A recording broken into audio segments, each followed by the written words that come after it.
Shalom. First and foremost, I want to give all praises, honor, and glory to Yahweh, Bahasham, Yahweh Shai, Bahasham, Rakha Kodesh. Double honors to the elders and the apostles of Great Millstone, and peace and blessings to the elect. And this is an article, was put up by one of the elder brothers from London. I believe his name is Rakha Yaquam. All right, GMS Fear the Most High 7.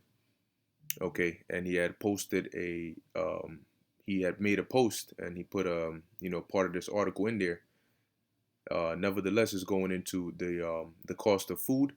All right, it's going into the scarcity of food, which is growing, as well as the cost of food, which is growing. Okay, and so I'm gonna read a little bit of this article, and it's gonna be a short video. All right, but as I have here, Second Ezra 15, which you probably already know what verse I'm going to in that. Nonetheless, this is another painful reality that's coming up, all right, very quickly. And a lot of people are not really paying too much mind to this, those that are not aware and awake to what's going on. Now, they realize when they go into the supermarkets that the shelves do look much more empty than they do before. And they come back a couple of days later and it's still the same, but it's still not really seeping into their minds just yet. They'll get a few things that they can get and then they'll order the rest. But it's not clicking in their minds that this is the beginning of something far worse that's coming. You may go to buy maybe some milk or some eggs or some juice and the prices are higher. You're like, whoa, was it always this expensive for water? But nonetheless, you still buy it anyway because you can still get it. And yet people keep going in this cycle and they don't really see how it's growing so fast. All right. And then suddenly, as the scriptures talk about, suddenly shall the full storehouses be empty. That's when it's really going to hit people. And we know which they're doing this in France where they're literally not letting people into supermarkets. All right. The unvanessed, those that don't have the Vanessa, they're not being allowed into supermarkets. Okay, and they're literally outside the supermarket trying to get in, and the police are out there like, no, you're not coming in here. All right, so just as the scripture said, for lack of bread, which is food, and for great tribulation, that's when you're gonna start seeing people really lose it when they're hungry, and yet they're not getting access to food. There was this Snickers commercial where they would always show somebody very grumpy and angry and almost looking like a monster, and then they would give them a Snickers bar, and they would say you're not you when you're hungry. And when they give them the Snickers bar and they eat it, they become full, and then they go back to their regular selves. And that commercial, though has some humor, it holds truth to it as well, because hunger is a great motivator. Okay. So it says here from Bloomberg Business Week or Bloomberg.com, soaring cost of food is forcing families to scrimp at the dinner table. All right. It says inflation is slamming fridges shut and leading households around the world to make sacrifices. Now, didn't the Lord talk about famines, earthquakes, pestilence in diverse places? All right. And there's gonna be a great famine, a great scarcity of food, and matter of fact, let me just hold this here on deck. Okay. Perish. I believe this is Second Ezra 16, if I'm not mistaken. There we go. Yep, Second Ezra 16 and 22. All right, now I'll just read this part real quick. Second Ezra chapter 16, verse 22. It says, "For many of them that dwell upon earth shall perish of famine." When you perish, you die. "And the other that escape the hunger shall the sword destroy." So there's going to be a lot of people that are going to starve to death. All right, that's what that means. Okay, so let's go back here. And it says here, and you can see her table. All right, this is what she got on the table. And it's getting to the point, you got a lot of picky eaters out there. You're not going to get to even eat anything. You're not going to get to pick anything to eat. Now it says, whether at supermarkets, corner stores, or open air markets, prices for food have been surging in much of the world. forcing families to make tough decisions about their diets. Meat is often the first to go, ceding space to less expensive proteins such as dairy, eggs, or beans. In some households, a glass of milk has become a luxury reserved only for children. Fresh fruit, once deemed a necessity, is now a treat. Food prices in July were up 31% from the same month last year. 31%. That is a lot. According to an index compiled by the United Nations Food and Agriculture Organization, a portion of the rise is transitory, fueled by supply chain disruption and extreme weather. And they say it's transitory, but according to prophecy, no, it's not going to be just transitory, or at least not in the sense they're thinking of it as. It's going to be a long transit. Let's put it like that. And oftentimes they'll publish these reports and put words like this in there for damage control to calm people down. Yes, it's bad, but it's transitory. It'll pass. But how much damage will it do before it does pass, if it does pass? People are going to be faced with the painful reality of actually starving to death. Okay? Now, with all these, recently it's been published that OnlyFans is going to be taking away the pornographic content or so on and so forth on their website, which a lot of women, okay, used to make money. So now, not being able to, because think about this. If you are a prostitute, or if you're prostituting yourself in real life, and you're out there on the streets and whatnot and dealing with the elements, whoever sees you or comes across you and stops, that's your customer. Now, on OnlyFans or on the internet, you have the World Wide Web as your customers, and in 1 hour, you can have thousands, tens of thousands, hundreds of thousands of people paying you to see you do these promiscuous, wild ass acts, as where in 1 hour in real life you may have maybe nobody, no customers, or one customer. So a lot of women sought and thought that that would be a good way to take advantage of that to make money. But guess what? All that is coming to an end. Yahweh Ba'Shem Yahweh Shai is about to bring a rude awakening to the lives of a lot of you wicked individuals. And when you're there and your body starts to eat itself because you're so hungry that you're weak, you can't even move. You're lightheaded, you're just in pain. You'll be faced with the painful realization of what real life actually is like. Of what life without a systematic design to put you on a pedestal is like. Of what true reality is like. When you don't have an assurance of your life. When you're not sure if you're going to eat tomorrow. When you don't know what's going on and you're afraid every second of the day. That's real life, and that's what's coming. So enjoy your little wicked joys that you have, your vain moments, because it's all going away very soon. Okay? And like I said, food is a great motivator. People will kill for food. Blood will be in the streets for food. People will wait for you in parking lots when you come out with your shopping carts for food. You have women with nice cars. They go grocery shopping by themselves. They live by themselves. They think they're all good. And guess what? You come out the store, somebody's waiting on you. They see you as the perfect prey. Maybe it's a gang that's waiting on you. They see you as the perfect prey. Maybe somebody watches you. Sets up something. One day you forget to lock your car and he's in the back seat. You hop in your car, lights are off, and there's a gun to your head. He's telling you drive.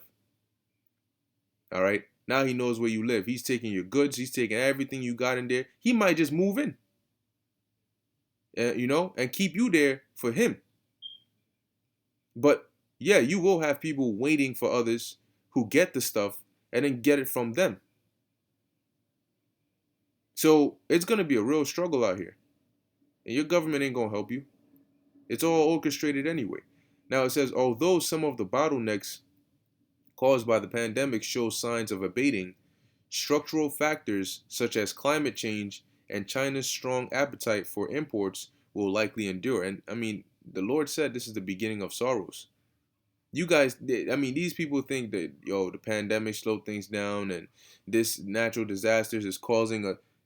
Do you know how easy it is for the Most High to bring a calamity so big that, I mean, in a span of hours, you could be running so low on products, okay, that people start dying within a couple days, weeks.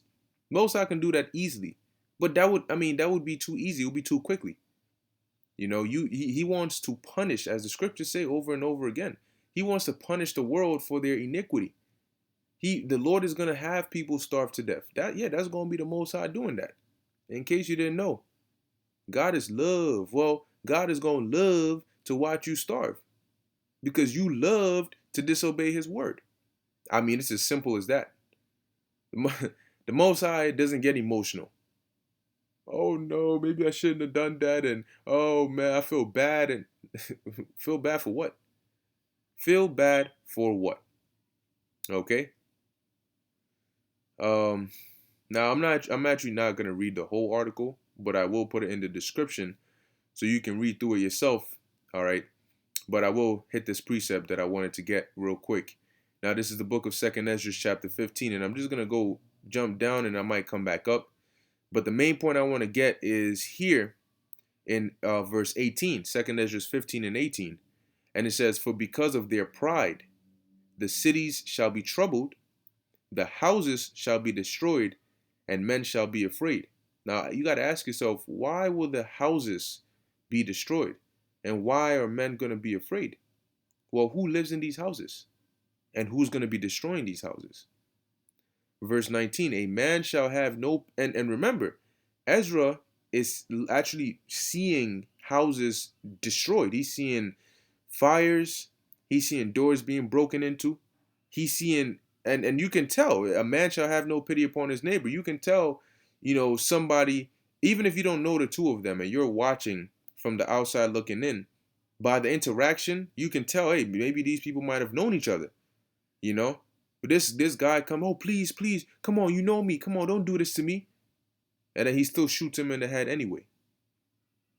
A man shall have no pity upon his neighbor. So expect no pity. Right now, people are going wild. Dudes having machetes, cutting people up in banks. They finding a dead body of a dead woman stuffed in a trash can. All right. People getting shot left and right. Rapists running around. I mean, it's wild out here now. How much more for as we're about to read, a man shall have no pity upon his neighbor, but shall destroy their houses with the sword. So when the houses shall be destroyed, well, now you know how that's going to happen. And a sword is a modern day weapon, right? A gun, or maybe a knife, all right, or a bat, something you can use to do damage. It says, and spoil their goods because of what? Why is all this going to be happening? Because of the lack of bread and for great tribulation. What is a lack of bread? A lack of bread is a famine, lack of food. No, you're not able to access food. All right. There's a scarcity of food. And let's look up the word lack. It says the state of being without or not having enough of something. Insufficient, shortage, food shortage. Okay. The lack of bread, going without food or not having enough food is going to cause people to go around not having pity upon their neighbors, destroying houses, meaning going house to house, because the elder Malcolm did a video and I was watching it. I believe it was one of his most recent videos, and about, I think he said Brody and them going to be eating at your house tonight. The title was along those lines, and he mentioned how when the supermarkets become empty, your house becomes the supermarkets. See? So people will be, like it says, they shall destroy their houses with the sword. They're gonna kick down your door, hijack your door, hold you hostage, take everything you got, and they might take your wife too. Because why? Because of the lack of bread. And we just looked up the definition of the word lack. You want, you need, you're without food, you're food deficient. All right, a dearth, a famine, a shortage, unavailability, scarcity. So Ezra saw a famine, and he saw, because of that famine, how people were acting. Okay, how they became ruthless, how there was blood in the streets. Because when you tell people they can't go to grocery stores or supermarkets, and they can't go to restaurants, and in the midst of all this, the food chain is broken, and there's less food, and the ones that are there are more expensive. People will say, if I can't go to the grocery store or the supermarkets, number one, because I'm not allowed to, or number two, because they don't have anything, then I'm going to start scavenging. I'm going to start going to neighborhoods that I know will have products. And guess what? I need leverage. So I'm going to take a sword, all right? I'm going to take a weapon with me so I can have that leverage. So when I come to Tommy or Michael or Bobby's house, guess what? I got something to threaten Bobby with so I could get whatever goods he might have. All right? So that's and guess what? Maybe I won't come alone. And I'm not speaking about me per se. I'm speaking from the perspective of those that are going to be in that mindset. Maybe I'll get a couple of my bros or my gang who are in the same position and say, "Yo, we out." So guess what? Because of a lack of bread, people will get crazy. And what we see happening is exactly that. We're seeing the world headed towards the fulfillment of these prophecies. And it's going to get very bloody and brutal out here in these streets. You're not going to want to be outside. You're going to be looking for a place to hide. That's what you're going to be looking for.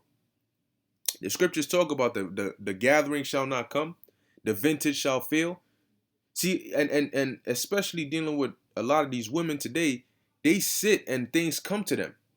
Whether it's what do they call that, child support, or government assistance programs, or it's just dudes on through OnlyFans or Instagram or whatever it may be. There is something is always coming to them, that gathering, all right, which allows them to go about. You see some of these women with some fine ass cars. You're like, how the hell? You got a dude busting his ass and he ain't even close to getting that, and she just, last week she was just walking. Next week she in a fine ass 2025. Shit ain't even come out yet, but she driving a 2025 freaking Honda Civic. And you scratching your head like, how the hell did you? What job you working? Well, she working numerous jobs. Okay. Nonetheless, all that is gonna stop. Okay, all that is gonna stop, and you are not the prize. Let me put it that way. You are not the prize. Okay? You are not the prize. And guess what? The ratio of men to women on the earth is, things are more valuable when they're scarce. There's an abundance of women out here in comparison to men. And guess what? Who's the prey and who's the predator? Okay? So if you're walking around with a proud mindset, don't do yourself a favor and drop it, because it will not benefit you. 2 Ezra 16 and 21, behold, victuals shall be so good cheap upon earth, that they shall think themselves to be in good case. And in societies and economies, you have something called deflation, and you have something called inflation. Prices go down, prices come up. Right now, we are experiencing that inflation. Okay? And it says, they shall think themselves to be in good case, and even then shall evils grow upon earth, sword, famine, and great confusion. For many of them that dwell upon earth shall perish of famine, and the other that escape the hunger shall the sword destroy. These people who have not experienced what it's like to want, to need, to go without food, to go without necessities, to go without tampons, toothbrushes, water, hygiene. Yeah, the things that are regular and normal that some people take for granted, these things will be very valuable then. Okay? What if you don't have a pad or a tampon or whatever the case may be? What are you gonna do? You think your friend is gonna wait for you? Hold up, everybody stop. She don't got it yet. Let's wait. Here it is, you gotta run, and you just feel some shit dripping down the side of your leg. And now it soils your clothes, but where are you gonna get a change of clothes? You're not going to walk around naked. So where are you going to get a change of clothes? Your clothes are just wet and soiled with, it's going to be that bad. You're going to feel very uncomfortable. You're going to stink. You're going to be hungry. You're going to be afraid. You may be a rape survivor. You may have been abused many times and you managed to escape. People are even going to lose the will to live. Because that's how bad it will get out here. And then it'll get worse. Even then. All right. Verse 23, and the dead shall be cast out as dung, and there shall be no man to comfort them.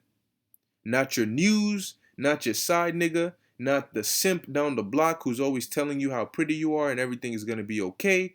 None of that. Nobody's going to comfort you. You're going to be by yourself, constantly running and fearing and fighting for your life. It says, for the earth shall be wasted and the city shall be cast down. And it's not going to affect just women. It's going to affect wicked niggas as well. It's going to be a bad time. And we're waiting for the Lord to set it off, man. But wait till the food is happening. And when it starts hitting home, people are going to start searching, man. Because everybody gets hungry. And everybody is human. So everybody going to feel it. Okay? And people are not going to know what to do. And they're not going to have any self-restraint. And they're going to go out. And some people are going to lose it so far as to start eating other people. They might start eating dead bodies. They might start eating live bodies. All right? That's how bad it's going to get out here, man. So for those of you who want to keep playing, you want to be proud, you want to play around with the Lord, it's prophesied that many are going to die of famine. So you keep playing with the Lord and you just might be one of those many. Okay? But with that, I'm going to end it here. Lord willing, this was edifying to the elect. In closing, I want to give all praises, honor, and glory to Yahweh, Bahasham, Yahweh Shai, Bahasham, Rachah Kodash. Until next time, Shalom.